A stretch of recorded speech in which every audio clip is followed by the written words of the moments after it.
Hello students, तो अपनी last video में हम लोगों ने देखा था कि किस तरीके से हम लोग एल्काइंस को डिफरेंट मेथड्स के थ्रू प्रिपेयर करते हैं। हमने देखा था कि हम लोअर एल्काइन से अगर हमें हायर एल्काइंस बनाने हैं तो उनको कैसे प्रिपेयर करते हैं। इस वीडियो में हम लोग एल्काइंस की कुछ इंपॉर्टेंट रिएक्शंस के बारे में डिस्कस करेंगे और नेक्स्ट वीडियो में भी हम उसके बाकी की जो इंपॉर्टेंट रिएक्शंस हैं उनके बारे में डिस्कस करेंगे और एल्काइन से रिलेटेड जो भी इंपॉर्टेंट क्वेश्चंस हैं उन सब के बारे में डिस्कस करेंगे। ठीक है, तो देखो एल्काइन की केमिकल रिएक्शन में सबसे पहले तो हम लोग पढ़ चुके हैं एडिशन ऑफ हाइड्रोजन। हम ऑलरेडी पढ़ चुके हैं कि जब हम एल्काइंस में हाइड्रोजन ऐड करते हैं तो हमारे पास एल्कीन्स की फॉर्मेशन होती है। ठीक है, अगर मैं एल्काइंस में हाइड्रोजन ऐड करूं तो मेरे पास एल्कीन्स की फॉर्मेशन होती है।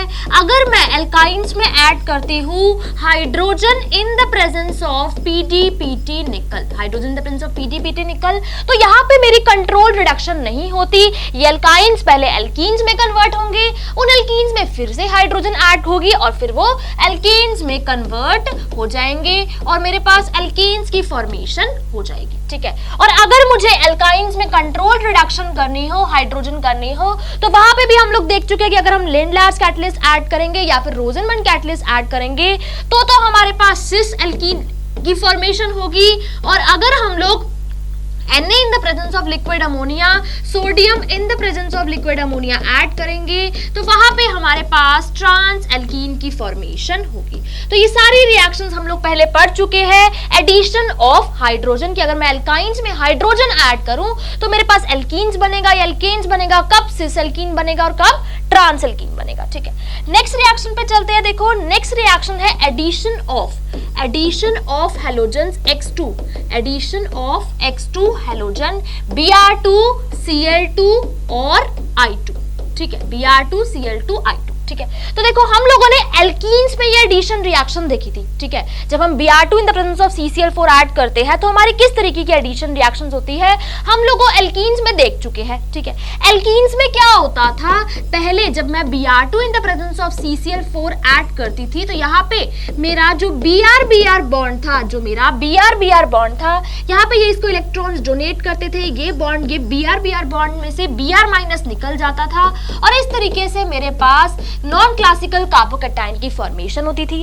और ये जो मेरा Br- है ये बाहर से आके अटैक करता था, एंटी एडिशन शो करता था और मेरे पास इस तरीके से डाइब्रोमाइड्स बन जाते थे। ठीक है, इस तरीके से डाइब्रोमाइड्स बन जाते थे। सिमिलर काइंड ऑफ रिएक्शन अब यहाँ पे होगी एल्काइंस के साथ। ठीक है, एल्कीन्स में मेरे पास क्योंकि एक ही डबल बॉन्ड था तो एक ही बार Br2 की एडिशन हुई और डाइब्रोमाइड्स बन गए। लेकिन देखो एल्काइंस के केस में अगर मैं बात करूं, अगर मैं एल्काइंस के केस में बात करूं, Br2 ऐड करूं in the presence of CCl4 तो पहले क्या होगा, एक Br2 मॉलिक्यूल ऐड करेगा और इस तरीके से मेरे पास डाइब्रोमाइड की फॉर्मेशन होगी। याद रखना ये मेरी एंटी एडिशन होती थी। मैंने डिफरेंट केसेस आपको वहां पे इलेक्ट्रोफिलिक एडिशन रिएक्शन में पढ़ाए हुए हैं। ठीक है, अब क्या होगा, फिर से एक Br2 in the presence of CCl4 Br2 का मॉलिक्यूल इस एल्कीन पे भी ऐड कर सकता है और जब ये ऐड करेगा तब मेरे पास टेट्राब्रोमाइड्स की फॉर्मेशन इस तरीके से हो जाएगी। मेरे पास टेट्राब्रोमाइड्स की फॉर्मेशन हो जाएगी। ठीक है, तो देखो जब मैं एल्कीन्स में Br2 ऐड कर रही थी तो डाइब्रोमाइड्स बन रहे थे। एल्काइंस में जब मैं Br2 ऐड कर रही हूं in the presence of carbon tetrachloride तो मेरे पास टेट्राब्रोमाइड्स की फॉर्मेशन हो रही है। ठीक है, ऐसे ही देखो अगर मैं इसमें, यहाँ पे मैंने बात करी किसकी, X2 की, Br2 Cl2 अगर मैं ऐड करूं तो किस तरीके से मेरा प्रोडक्ट बनेगा। ठीक है, थर्ड मेरे पास है कि अगर मैं हाइड्रोजन हैलाइड्स ऐड करूं, addition of hydrogen halides HX। ठीक है, तो देखो यहाँ पे जो सारी चीजें हैं आपस में रिलेट हो रही है। अगर आपने पहले वाली चीजें अच्छे से पढ़ रखी है तो आपको आगे इनकी प्रॉपर्टीज पढ़ने में कोई दिक्कत नहीं आ रही है। ऐसे ही देखो यहाँ पे मैंने कुछ कार्बोनिल की रिएक्शंस में डिस्कस करूंगी, वो रिएक्शन फर्दर आपकी फिर रिपीट होगी। तो मतलब जितनी भी ऑर्गेनिक में चीजें हैं वो सारी आपस में रिलेट हो रही है। स्टेप बाय स्टेप बस उनको पढ़ते जाओ और उनको याद रखते जाओ कि किस तरीके से मेरे पास मैकेनिज्म है, किस तरीके से रीअरेंजमेंट हो रही है और मेरा प्रोडक्ट क्या बन रहा है। ठीक है, तो देखो हाइड्रोजन हैलाइड हलाइड्स का मतलब है मैं इसमें ऐड कर रही हूँ HBr, HCl और HI वगैरह, ठीक है, मैं इनमें ये ऐड कर रही हूँ। देखो तो एल्कीन्स के केस में क्या था, जब मैं एल्कीन्स में ऐड करती थी तो कार्बोकैटायन बनता था और कार्बोकैटायन बनने के बाद मेरा न्यूक्लियोफाइल Br- उस पर अटैक करता था और अगर कार्बोकैटायन रीअरेंज हो रहा होता तो हम उसको रीअरेंज करा देते थे और अगर रीअरेंज नहीं हो रहा होता था तो हम सिंपल मार्कोनिकोव रूल के थ्रू एडिशन करा देते थे, ठीक है। सिमिलर तरीके से देखो यहाँ पे है, ठीक है, सिमिलर तरीके से यहाँ पे है, मैं इसमें पहले एक HBr मॉलिक्यूल डालूंगी, मैं इसमें एक पहले HBr मॉलिक्यूल डालूंगी, सिमिलर तरीके से मेरा पहले H+ अटैक करेगा, कार्बोकैटायन बनेगा और उसके बाद Br- अटैक करेगा, मार्कोनिकोव रूल के थ्रू एडिशन हो जाएगी, ठीक है। जो मेरा प्रोडक्ट है वो कुछ इस तरीके का बन जाएगा, जो मेरा प्रोडक्ट है वो कुछ इस तरीके का बन गया, ठीक है। तो अब उसके बाद अब मैं इसमें फिर से एक HBr का मॉलिक्यूल अटैक करूंगी, तो जो मेरा Br है अब वो इसी कार्बन पे जाएगा, क्यों जाएगा देखो मैं अभी बताती हूँ आपको मैकेनिज्म के थ्रू, और ये मेरा प्रोडक्ट बन जाएगा। यानी कि अब मेरा यहाँ पे जेम डाई हलाइड्स बन रहे हैं, वहां पे विसिनल हलाइड्स बन रहे थे, लेकिन जब मैं एल्काइंस के केस में हाइड्रोजन हलाइड्स की HBr HCl की एडिशन करूंगी तो मेरे पास जेम डाई हलाइड्स बनेंगे। अब ये क्यों बन रहे हैं, कैसे बन रहे हैं, उसका मैकेनिज्म हम लोग देखते हैं। देखो मेरे पास एल्काइन है, ठीक है, मेरे पास एल्काइन है, मैंने इसमें एक HBr मॉलिक्यूल ऐड किया तो पहले क्या होगा, मेरा H+ अटैक करेगा और कार्बोकैटायन की फॉर्मेशन होगी, ठीक है। तो देखो H+ कहाँ अटैक करेगा, जहां पे मेरा कार्बोकैटायन स्टेबल होगा, ठीक है, जहां पे मेरा कार्बोकैटायन स्टेबल होगा। अब इसमें Br- अटैक करेगा, जब Br- अटैक किया तो मेरे पास इस मॉलिक्यूल की फॉर्मेशन हो गई, इसकी फॉर्मेशन हो गई, ठीक है। अब मैं क्या कर रही हूं, इसमें फिर से एक HBr ऐड कर रही हूं, मैं इसमें फिर से एक HBr ऐड कर रही हूं, तो पहले एक H+ अटैक करेगा, पहले H+ अटैक करेगा, ठीक है। अब बात ये आती है कि H+ इस तरीके से अटैक करेगा कि बनने वाला कार्बोकैटायन मेरा स्टेबल बने, बनने वाला कार्बोकैटायन स्टेबल बने। हो सकता है कि H+ यहां अटैक करे, हो सकता है H+ यहां अटैक करे, दोनों जगह देख लेते हैं, ठीक है। अगर मेरा हाइड्रोजन यहां जाएगा तो पॉजिटिव चार्ज यहां आ जाएगा, एक कार्बोकैटायन ये बनेगा, और अगर मेरा यहाँ पे हाइड्रोजन यहां जाएगा तो मेरा कार्बोकैटायन ये बन जाएगा, ठीक है। अब हमें देखना है कि इनमें से दोनों में से कार्बोकैटायन कौन सा स्टेबल है, ठीक है, कौन सा कार्बोकैटायन स्टेबल है। तो देखो यहाँ पे ब्रोमीन के पास लोन पेयर प्रेजेंट है, ब्रोमीन के पास लोन पेयर प्रेजेंट है, तो कभी भी मेरा कार्बोकैटायन किसी ऐसी स्पीशीज के साथ, किसी ऐसे एटम के साथ प्रेजेंट है जिसके पास लोन पेयर है, तो वो एटम क्या करता है, अपने लोन पेयर उस कार्बन की वैकेंट p ऑर्बिटल में डोनेट कर देता है और कार्बोकैटायन को स्टेबलाइज कर देता है, और ये स्टेबलाइजेशन सबसे ज्यादा होती है, इवन रेजोनेंस से भी ज्यादा स्टेबलाइजेशन होती है। जब मैंने आपको रेजोनेंस समझाया था तब मैंने बताया था lone pair positive charge resonance, उसी तरीके का रेजोनेंस यहाँ पे होगा। ये ब्रोमीन अपने लोन पेयर इस कार्बन के वैकेंट p ऑर्बिटल में डोनेट कर देगा, ठीक है। उस वजह से ये जो मेरा कार्बोकैटायन है ये बहुत ही ज्यादा स्टेबल कार्बोकैटायन होगा।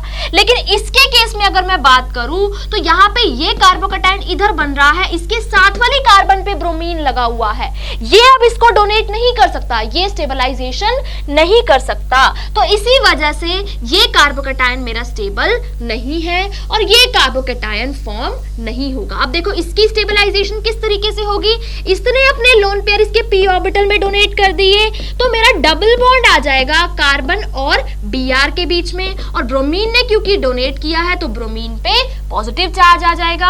इसको हम लोग lone pair positive charge resonance बोलते हैं। ऑल्दो ये उतनी ज्यादा एक्सटेंट तक नहीं होता क्योंकि ब्रोमीन के p ऑर्बिटल का साइज बहुत बड़ा है, लेकिन किसी भी तरीके की कुछ तो स्टेबलाइजेशन यहाँ पे मिल रही है सेकंड इंटरमीडिएट के अलावा, तो इसी वजह से ये मेरा कार्बोकैटायन बहुत ही स्टेबल कार्बोकैटायन है।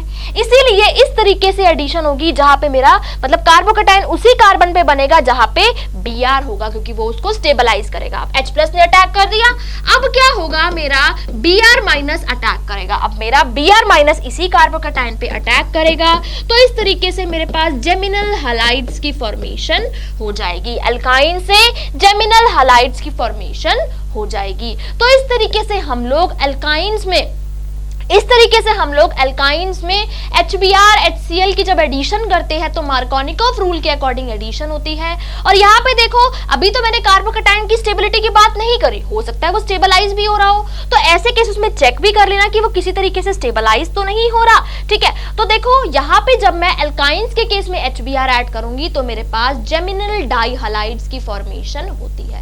जब मैंने Br2 ऐड किया था पहले, जब मैंने वहां पे Br2 ऐड किया था तो मेरे पास विसिनल डाइहलाइड्स बन रहे थे, और मैंने फिर से Br2 ऐड किया तो टेट्राहलाइड्स की फॉर्मेशन हो गई, तो टेट्राहलाइड्स की फॉर्मेशन हो गई। ठीक है, तो यहाँ पे मैंने आप लोगों के साथ डिस्कस किया, पहले एडिशन ऑफ हाइड्रोजन, दूसरा एडिशन ऑफ X2, तीसरा एडिशन ऑफ हाइड्रोजन हलाइड्स। बिल्कुल सेम मैकेनिज्म है, सेम प्रोसीजर है जो हम सब लोग इलेक्ट्रोफिलिक एडिशन रिएक्शंस के अंदर पढ़ चुके हैं। ठीक है, नेक्स्ट देखते हैं, वहां पे अब हम लोगों ने देखा था कि अगर हम लोग एडिशन ऑफ HOCl, HOBr, इन सब की एडिशन रिएक्शंस भी हम लोगों ने देखी थी।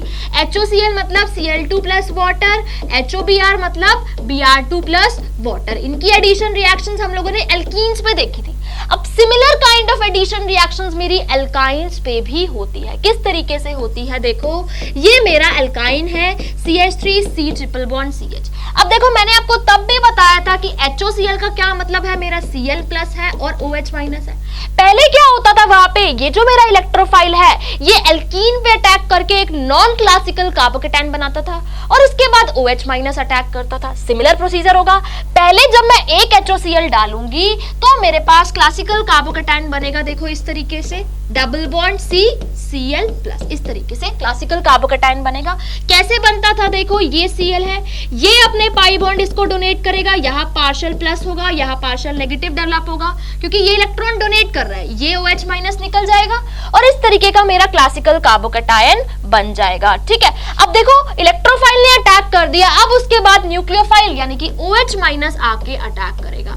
जो मेरा न्यूक्लियोफाइल है OH माइनस वो आके इस पे अटैक करेगा और ये भी एडिशन कैसे करता है, मार्कोनिकॉफ रूल के अकॉर्डिंग और एंटी एडिशन करता है। ये मार्कोनिकॉफ रूल के अकॉर्डिंग और एंटी एडिशन करता है। तो देखो मेरा प्रोडक्ट क्या बन जाएगा, COH double bond CCl, COH double bond CCl। ठीक है, तो हमेशा ध्यान रखना कि जैसे हम एल्कीन्स में करते थे उसी तरीके का मैकेनिज्म यहाँ पे एल्काइन में है। अब देखो एक और डबल बॉन्ड बचा है यहाँ पे, अब मैं फिर से इसमें ऐड कर सकती हूँ।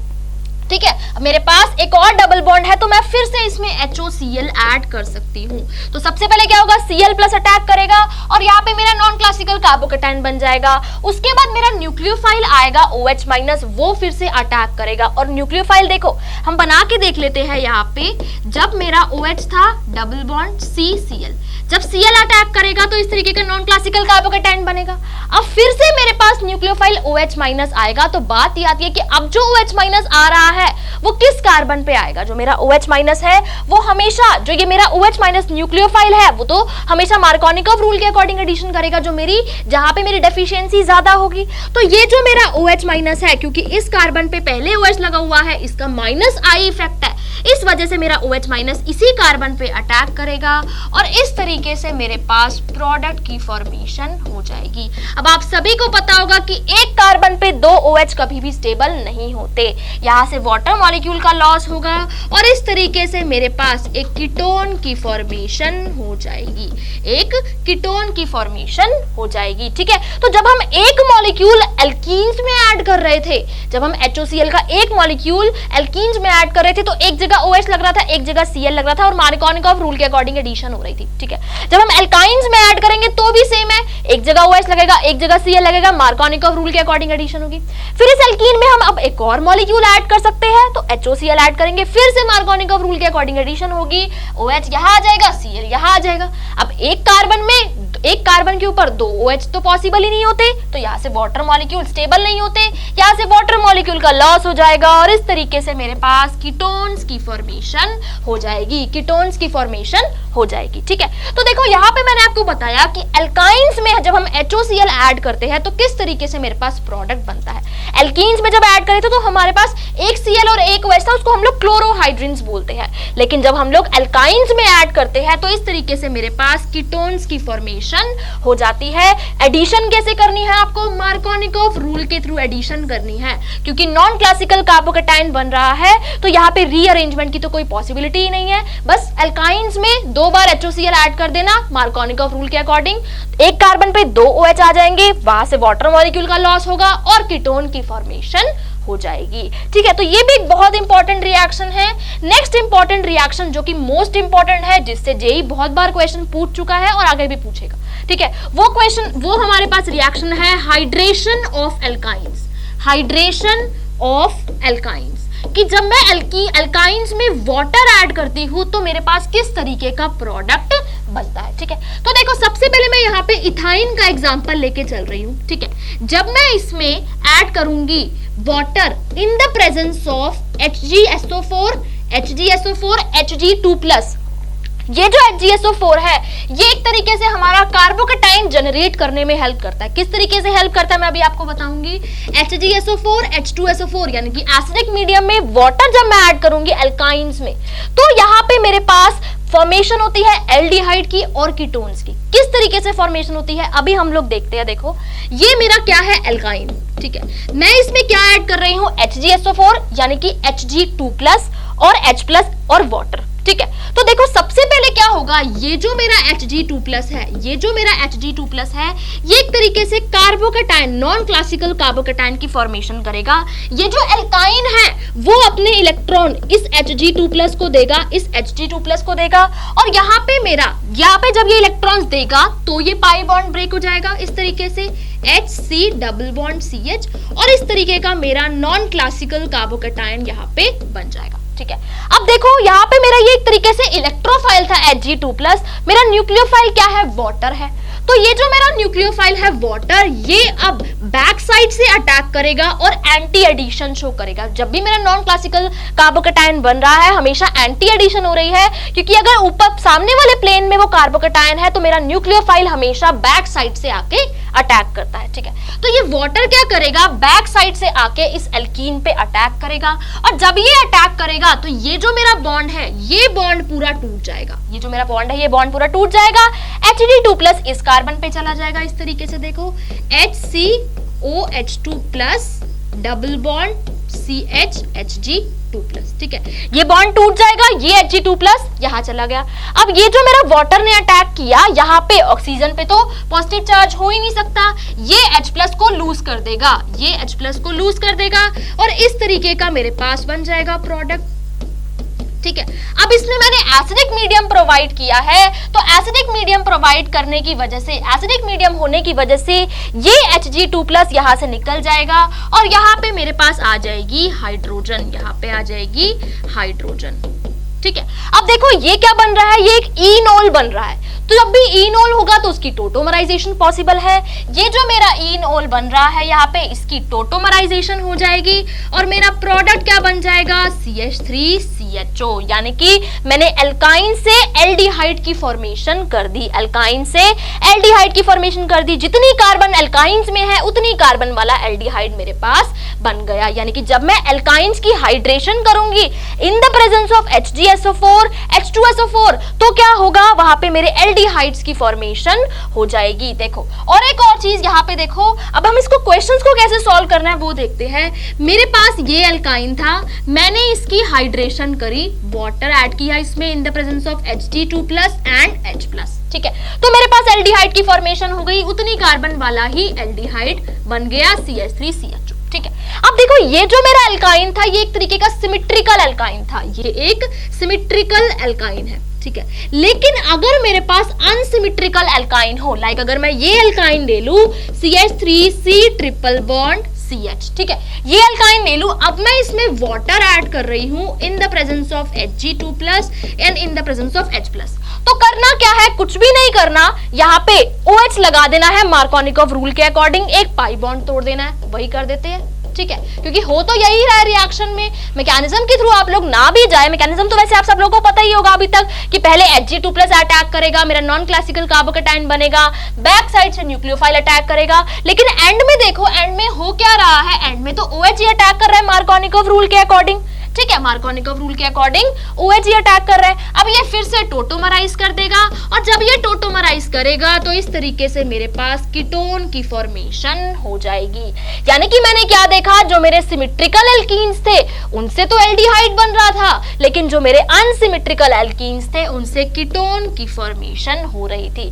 तो जब भी मैं एल्काइंस की हाइड्रेशन करती हूँ सिमेट्रिकल एल्काइंस की, तो मेरे पास एल्डिहाइड बन जाता है, उतने ही कार्बन का एल्डिहाइड बन जाता है। लेकिन जब मैं अनसिमेट्रिकल एल्काइंस की हाइड्रेशन करती हूँ तो मेरे पास कीटोन की फॉर्मेशन हो जाती है। तो मेरे पास कीटोन की फॉर्मेशन हो जाती है। ठीक है, तो यहाँ पे मैंने आप लोगों के साथ बहुत ही इंपॉर्टेंट केमिकल रिएक्शंस डिस्कस करी। Addition of hydrogen, addition of X2Cl2 Br2, addition of water और एडिशन ऑफ HBr जो हमारे हाइड्रोजन हैलाइड्स है, और इन सब के बारे में मैंने डिस्कस किया। अब इनसे रिलेटेड और एग्जांपल्स और बाकी की जो इंपॉर्टेंट केमिकल रिएक्शंस है एल्काइंस की और उनकी कुछ इंपॉर्टेंट रिएक्शंस है वो हम नेक्स्ट क्लास में डिस्कस करेंगे। तो अगर आपको ये वीडियो अच्छी लगी हो तो प्लीज इस वीडियो को लाइक करें और जितना हो सकता है शेयर करें। Thank you.